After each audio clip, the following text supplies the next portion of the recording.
So, Mr. Mabe, thanks a lot for joining us on Newsnight this evening.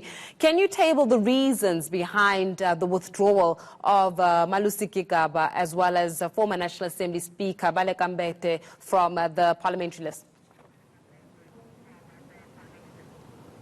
Well, let me start by greeting your viewers. Well, it is nothing unusual for members to withdraw from the parliamentary list. The Secretary General of the African National Congress received and accepted notices of withdrawal from both the former Speaker of the National Assembly, Comrade Baleka Mbete, and Comrade Malusi Gigaba, and accordingly accepted those, and that all the other processes that have got to do with those replacements have been undertaken. You'd also know that today officials of the ANC, which includes the President, our President Cyril Ramaphosa, the Deputy President Didi Mabuza, our Secretary General Comrade Ace Magashule, our Deputy Secretary General Comrade Jesse Duarte, our Treasurer General Comrade Paul Mashatile, and our National Chairperson Gwede Mandashi were there in caucus addressing the first sitting of the Parliamentary Caucus of the African National Congress, and welcoming jubilant members of Parliament who will be representing the ANC at this sixth Democratic Parliament, but also focusing them on what is expected of all of them in here.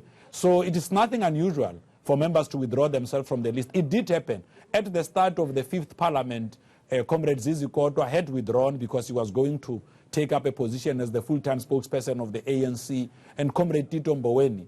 And even in the course of the work of the fifth Parliament, many other members of the ANC will have withdrawn from the list. So this is really nothing unusual.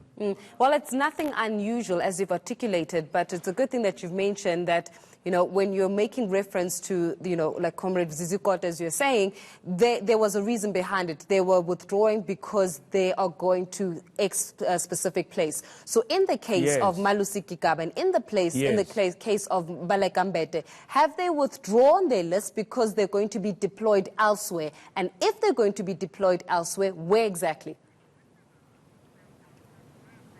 Well, I had cited Zizi as an example. I also went on to cite Comrade Tito Mboweni.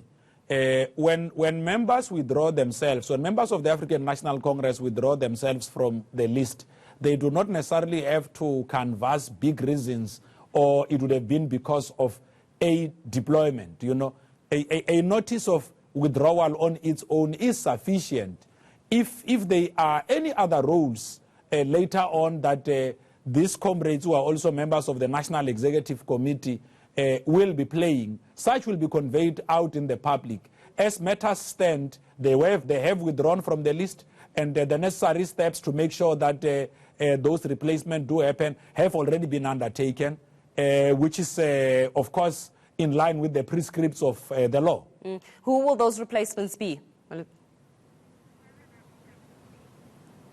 Well, it is very easy to pick up who those replacements would be. It would effectively be the seconds in line because I might not because I'm not sitting with the list. I might not necessarily know, but I know that amongst those that will be coming in would be Comrade Thabang Makwetla, if I'm correct. But it's very easy to check who's because you just have to check who's next in line. If the ANC has got 108 seats. So it means that if Pule Mabe withdraws from the list, the next in line, which will be 109, the next in line, which will be 110, then those would have to come in. But of course, they come in without necessarily compromising our own principles on gender parity. I mean, you're speaking about how the very next in line on the list will be coming in, but surely if the next in line are coming in, which, by the way, this process is happening tomorrow, surely those individuals will have to be communicated to at the moment and said, listen, this is the matter that we're currently facing at hand. You will be sworn into Parliament tomorrow, and as a result of that, Pule, which means that it should have been top of mind already with you in terms of who those individuals are, expecting that communication process would already have happened, unless, of course, that communication process has not happened. Yes.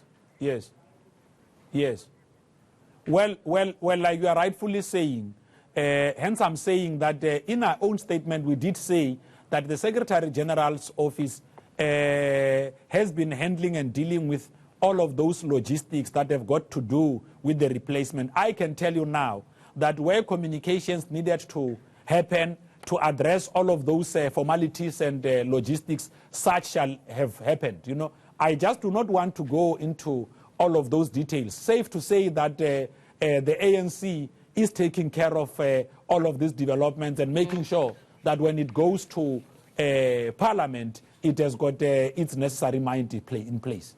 Now, obviously, on the other side of it, Pule, we've got the president that actually, within his own right, can appoint 2 non-members of parliament into cabinet. As such, do you see Yes. Baleka Mbete Yes. actually assuming the role of a cabinet position since the withdrawal of a name from the parliamentary list? Well, I can confirm to the viewers of ENCA that Baleka Mbete has withdrawn from the parliamentary list, and like I've said, the Office of the Secretary General has accordingly accepted such a withdrawal, and that the necessary steps have been undertaken. So any other thing would fall outside our own preview. Well, we're going to leave our conversation there, Pule, but thanks a lot for joining us this evening and shedding some light in terms of, you know, where the developments to, where to from here since the withdrawal of Malusi Gigaba as well as Baleka Mbete.